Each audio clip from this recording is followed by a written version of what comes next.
Hello everybody, welcome to Crafty Soup. I'm here with a layout process video for you as part of the design team over at the Counterfeit Kit Challenge. So today's challenge is to use doilies. Along the way, I want to share how I tackle longer stories. I'm going to share with you my favorite journaling tip, and then I want to show you how to make hidden expandable journaling. So that's what we've got planned today. Let's dive in.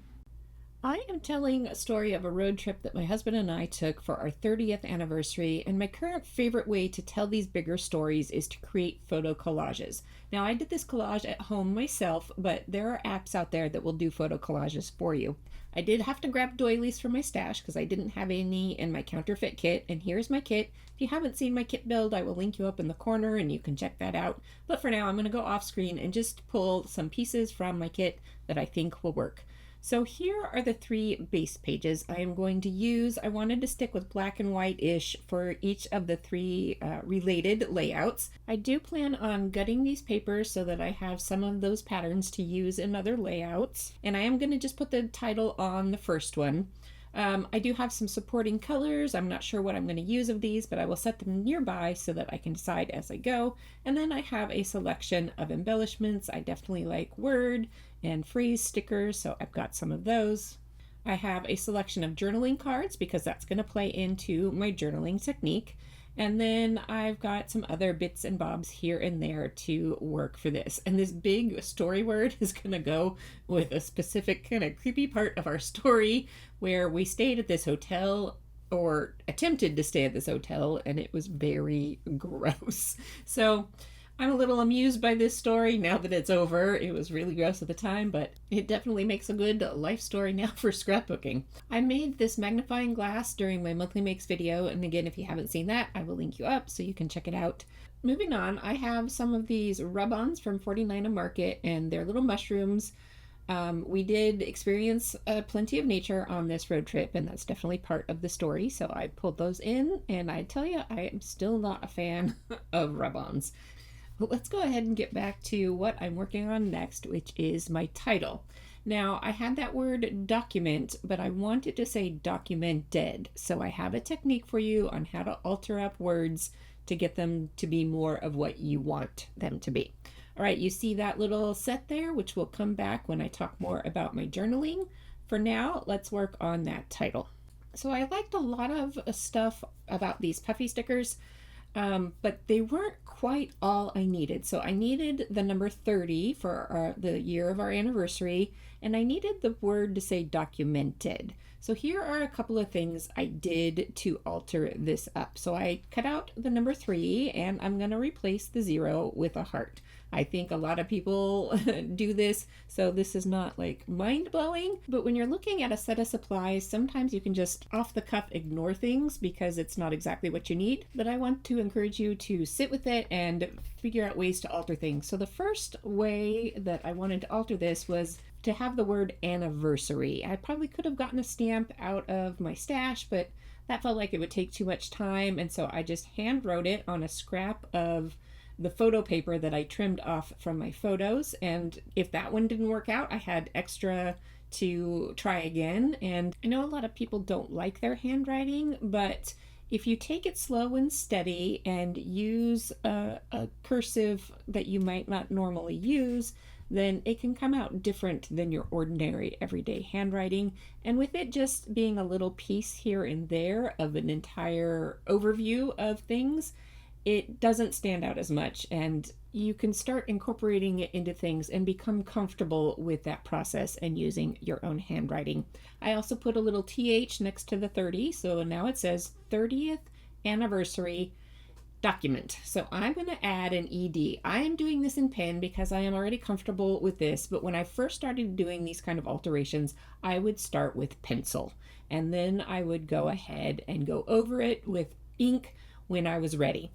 The next step of altering up this word is to make it look puffy, and I like to do that with these drop products from Nuvo. Any brand of the liquid drop products will work. I thought I had a black bottle, but I do not. So I needed to define my letter in a thicker style because my drop product is going to be clear, but it's going to add the dimension to it like the puffy stickers have.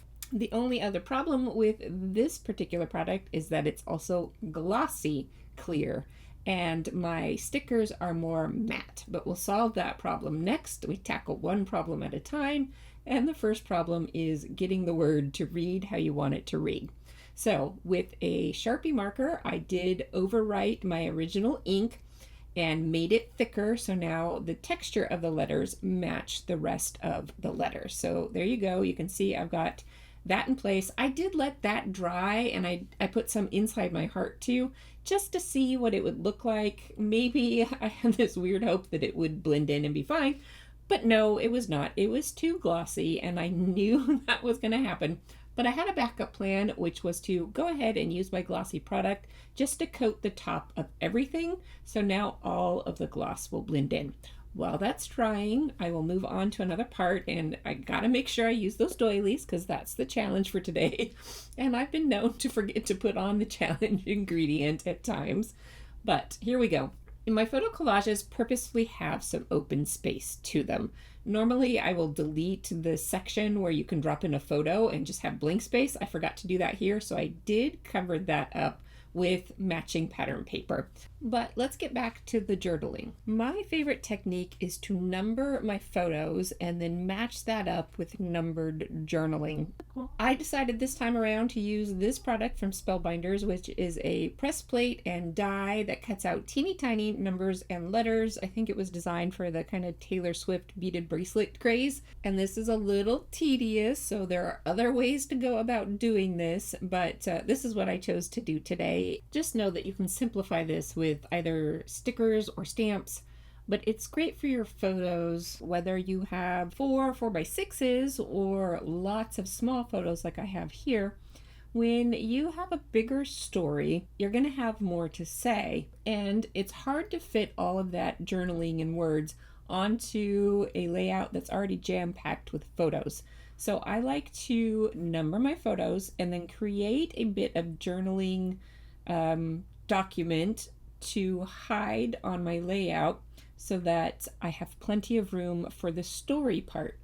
I make these pockets on the back of my layout all the time. I just use a scratch piece of paper, and I will make sure that my journaling bits will stick up a little bit from the top of this, and then I make the pocket wide enough so that it's comfortable to get it back in there. But when you trim the bottom of your pocket, you want that one to be pretty snug, because you don't want your journaling to fall down into a pocket and then you can't reach it. So when I adhere my pocket on, I will add a little tab so that the journaling can be pulled out, but I will make sure the pocket matches right up to the edge of the layout paper so that it's easy to find that pocket and slide things in and out. Now, I mentioned the journaling tab. This is my very favorite punch from Stampin' Up. It's no longer made. I'm going to be sad the day that punch dies, but I have this backup, which is a We Are Memory Keepers tab punch, and if you like this idea, I will link you up. I believe that tab punch is still available.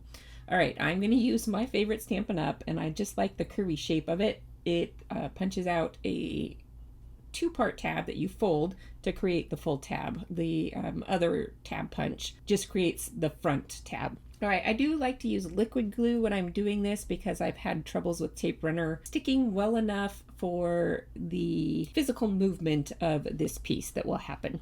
So I recommend liquid glue. So there you go. I put that tab on there somewhere where it's not gonna get in the way of other elements of the tab, decorations, or like this one has a word on the side.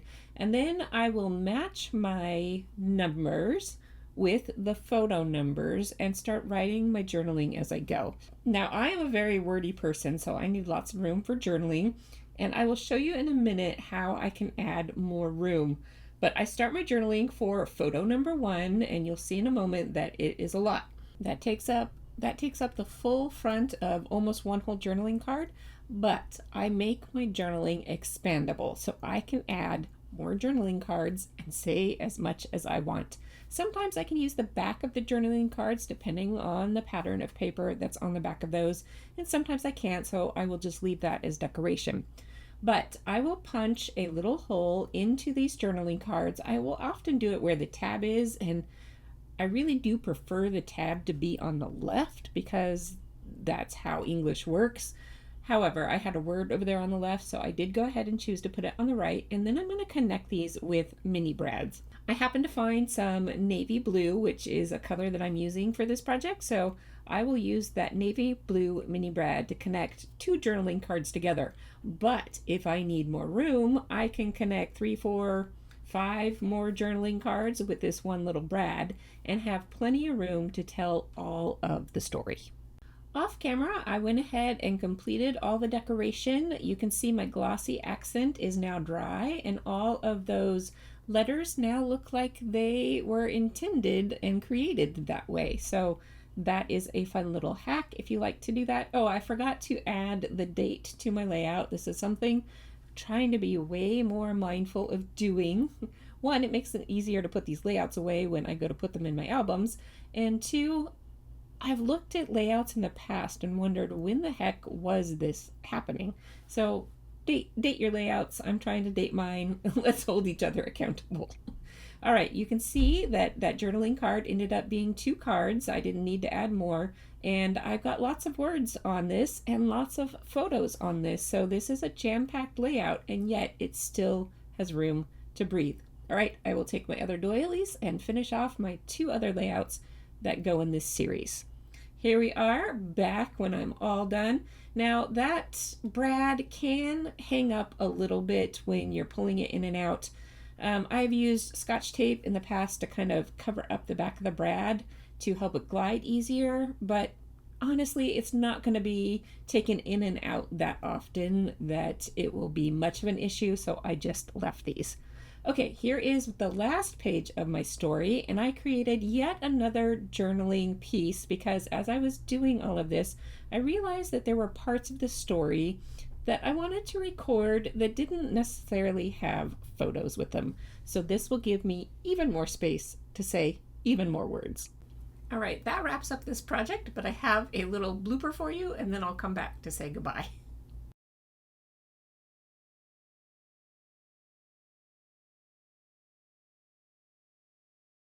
All right, that was my layout process video for today. Not only did we touch on those journaling topics, especially when tackling longer stories, but I also shared that lettering and title technique that I forgot to mention in the video opening. I hope you appreciated all the tips and techniques I shared today, and I will be back with you soon for some more crafty videos. Until then, I hope you have an artful day.